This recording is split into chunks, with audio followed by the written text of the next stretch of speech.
श्री शिवाय नमस्तुभ्यम। ओम नमः शिवाय। आप सभी का स्वागत है आपके अपने एस्ट्रो टीवी यूट्यूब चैनल पर।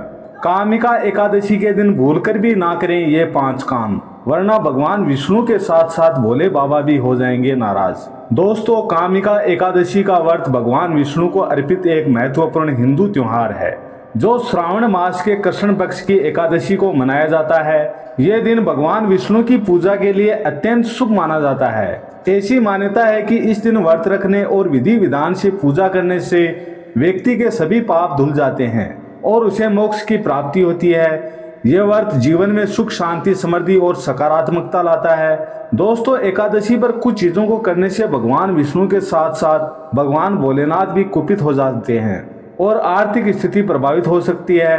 तो ऐसे में आइए जाने इस दिन क्या करना चाहिए और क्या नहीं करना चाहिए।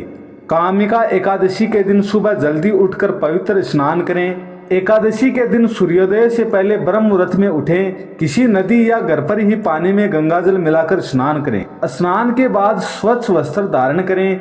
यह शुद्धिकरण की प्रक्रिया है जो व्रत के लिए शरीर और मन को तैयार करती है। स्नान के बाद पूजा स्थल पर आसन बिछाकर बैठें और भगवान विष्णु का ध्यान करें। हाथ में जल लेकर व्रत का संकल्प लें कि आप पूरी निष्ठा और भक्ति के साथ इस व्रत को पूरा करेंगे। मन में सकारात्मक विचार लाएं और भगवान से आशीर्वाद जरूर मांगें। उसके बाद एक चौकी पर भगवान विष्णु की मूर्ति या तस्वीर स्थापित करें। उन्हें पंचामृत, दूध, दही, घी, शहद और गंगाजल का मिश्रण से स्नान कराएं।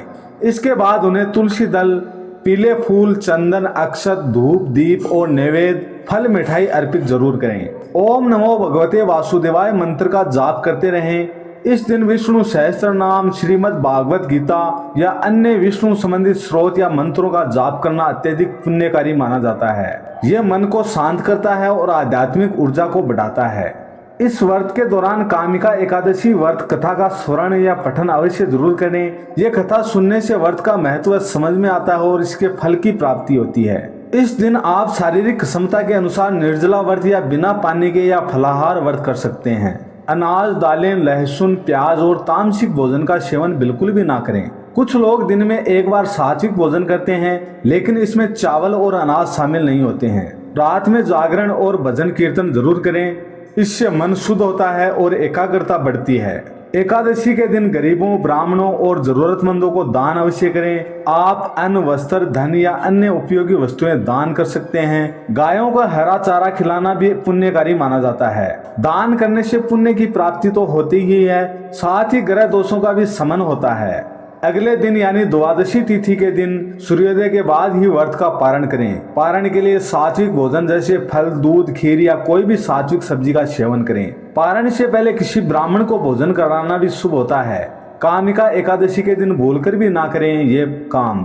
दोस्तों, कामदा एकादशी के दिन मांसाहार, अंडे, शराब, लहसुन, प्याज और किसी भी प्रकार के तामसिक भोजन का सेवन सख्त वर्जित होता है। यह शरीर और मन दोनों को अशांत करता है, व्रत के आध्यात्मिक उद्देश्य को बाधित करता है। दोस्तों, इस दिन चावल खाना भी वर्जित माना गया है। ऐसी मान्यता है कि चावल में जल के अंश होते हैं और इस दिन जल के देवता पृथ्वी पर आते हैं, इसलिए चावल का सेवन तो बिल्कुल भी नहीं करना चाहिए। कामिका एकादशी के दिन तुलसी के पत्ते भी नहीं तोड़ें। माना जाता है कि इस दिन माँ तुलसी भगवान विष्णु के लिए स्वयं व्रत रखती है। यदि आपको पूजा के लिए तुलसी दल चाहिए तो उन्हें एक दिन पहले ही तोड़कर रख लें। इससे आप तुलसी के प्रति सम्मान भी दर्शाते हैं। इस पवित्र दिन किसी से भी वाद विवाद ना करें, किसी का अपमान ना करें और अपशब्दों का प्रयोग भी ना करें। मन और वाणी दोनों को शांत और शुद्ध रखें। इस दिन काले वस्त्र पहनने से भी बचना चाहिए। इस दिन पीले व हल्के रंग के वस्त्र पहनना शुभ माना जाता है। साथ ही इस दिन ब्रह्मचर्य का पालन करें। एकादशी के दिन ब्रह्मचर्य का पालन करना चाहिए। शारीरिक संबंध बनाने से बचना चाहिए ताकि मन और शरीर दोनों ही पवित्र रहें और आध्यात्मिक ऊर्जा बनी रहे। तो दोस्तों, अगर आपको ये जानकारी उपयोगी लगी हो तो वीडियो को लाइक करें, चैनल को सब्सक्राइब करें और इसे दूसरों तक जरूर पहुंचाएं। ओम नमः शिवाय। श्री शिवाय नमस्तुभ्यम। जय हरि विष्णु। धन्यवाद।